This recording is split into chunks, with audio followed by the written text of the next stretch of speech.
Adrián Labate está con nosotros. ¿Qué tal? ¿Cómo te va?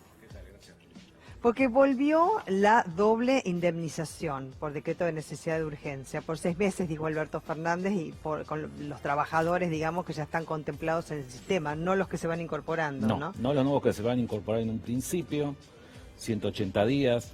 Me parece atinada junto con un conjunto de reglas que ha sacado también este gobierno en pos de tutelar los derechos de los trabajadores, que hasta el día de la fecha se vieron, sobre todo, y de forma definitiva, bastante vulnerados. Es un derecho, sobre todo en la gestión de Macri, ¿no? Fueron básicamente excluidos y avasallados y discriminados en sus derechos de forma sistemática. Yo no pienso que haya sido una mala praxis, como muchos dicen. Yo pienso que actuaron con temeridad y malicia en ese sentido.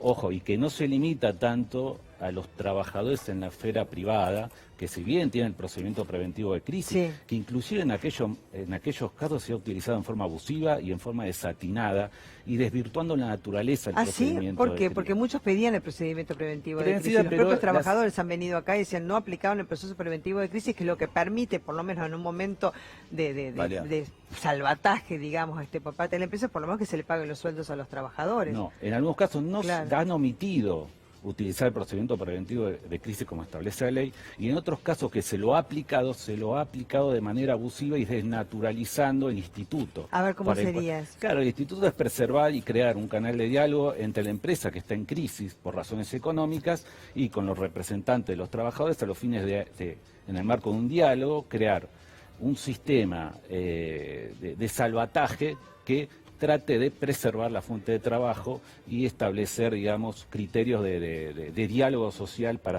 poder salir adelante de esa crisis. Lejos de eso, la autoridad de aplicación del trabajo en su momento no ha actuado, digamos, con la celeridad y en tutela de los trabajadores como se debiera. Se acordaba con los empresarios, pero no presentaba con los trabajadores. Inclusive licuaron de manera exagerada las indemnizaciones.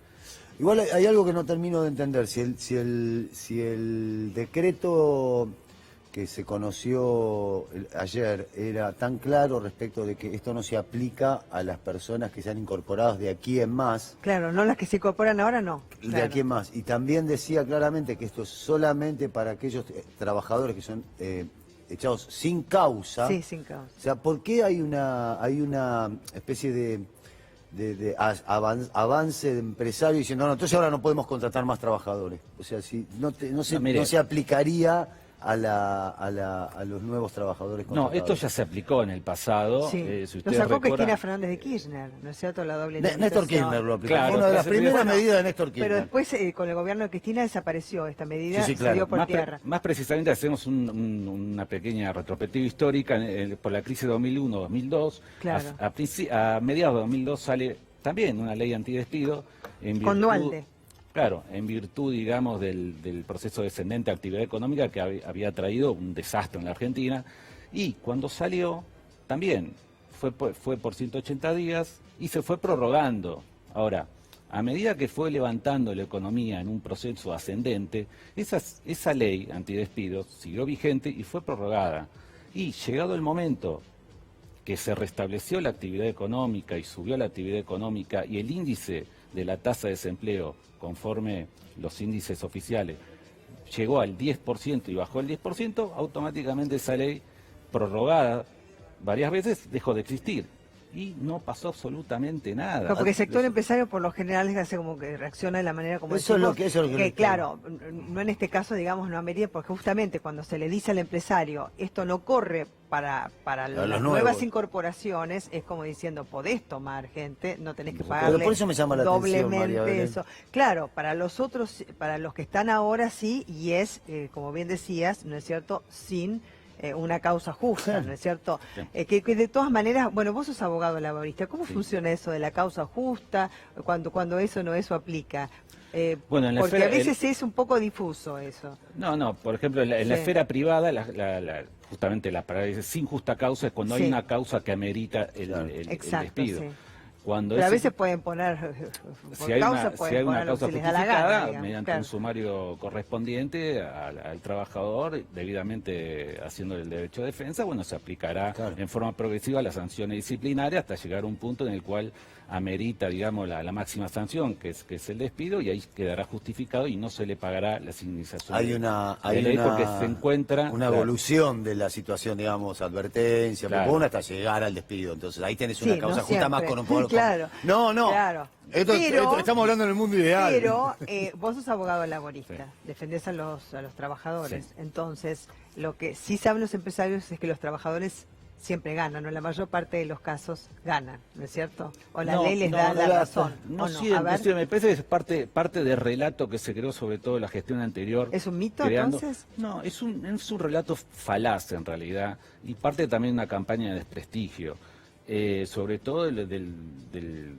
movimiento obrero organizado, en el cual no es tan fácil hacer un juicio y ganar un juicio No. laboral. ¿eh? A ver, contanos. Y porque tenemos que reclamar, tenemos la empresa contraria, tenemos que volcar la prueba, tenemos que probar esa prueba, un juez nos tiene que dar la razón, después... Tenés que bancar 4 años o 5, Son hasta juicios que por 4 o un 5 años proceso hasta que te sale el Aquí. juicio. Claro. ¿Eh? Claro, el abogado. Es bastante tiempo, en No, eso es un hay montón que de volcar tiempo. toda la prueba. Claro, sí. Y después hay una valoración final del juez de primera instancia en el cual hace una sentencia. Y después la parte que se considera que no coincide con esa sentencia, por distintas razones, Apela.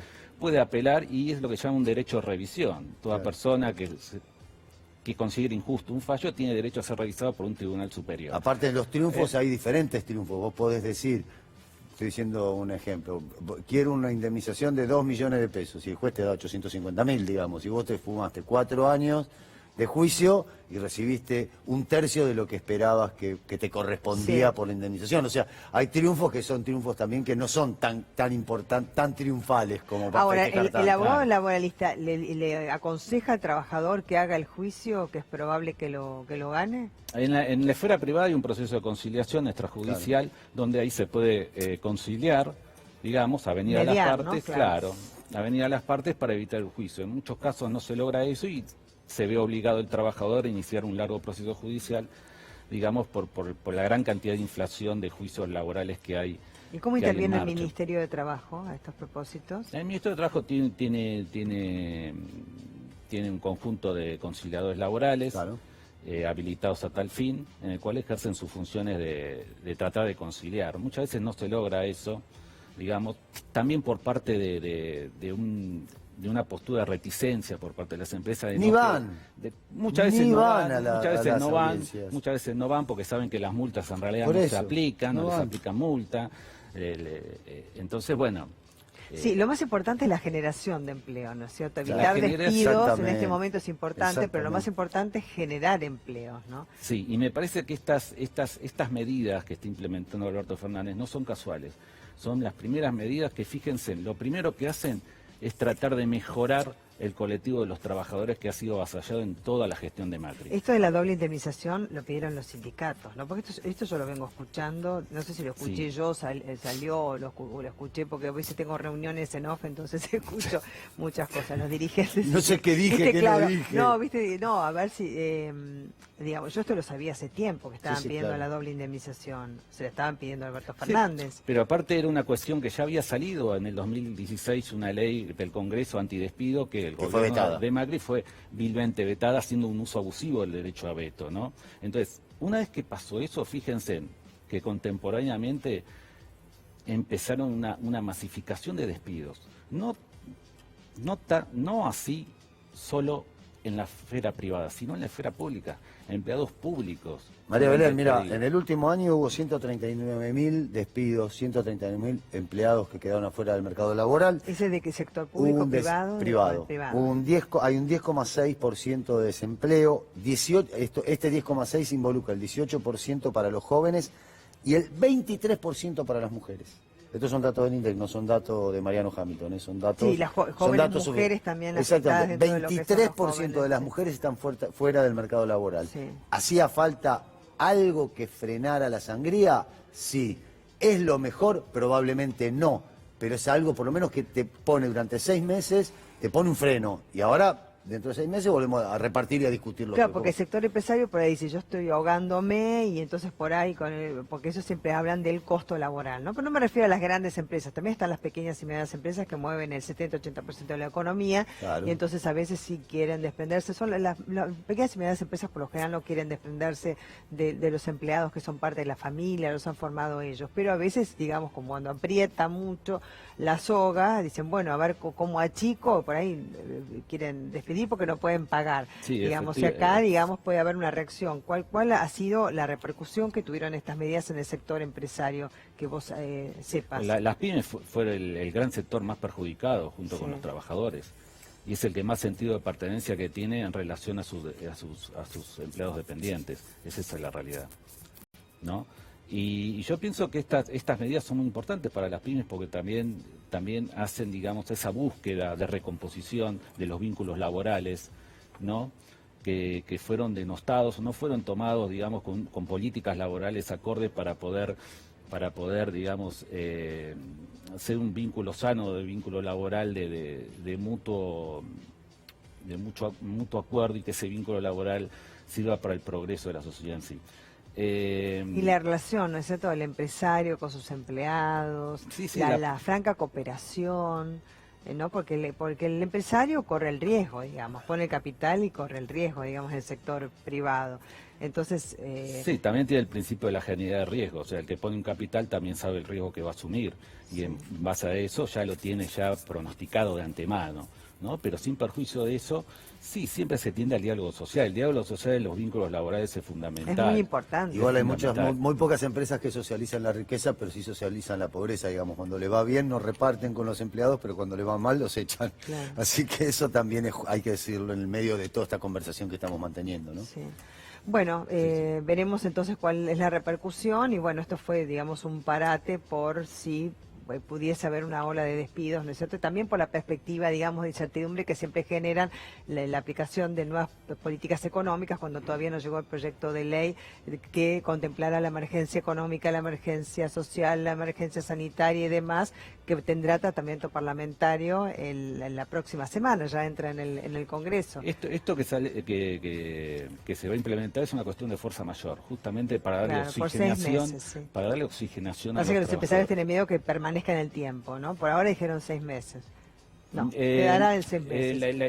La historia reciente dice que esta ley no ha perjudicado, digamos, el poder, la actividad económica para que pueda resurgir. Digamos, la historia reciente no dice así con la anterior ley antidespido que surgió en el 2002. Así Muchísimas gracias, gracias a bueno, ustedes. porque la gente está escuchando y por supuesto está ganando información con esto que es fundamental. Gracias. Gracias a ustedes. Qué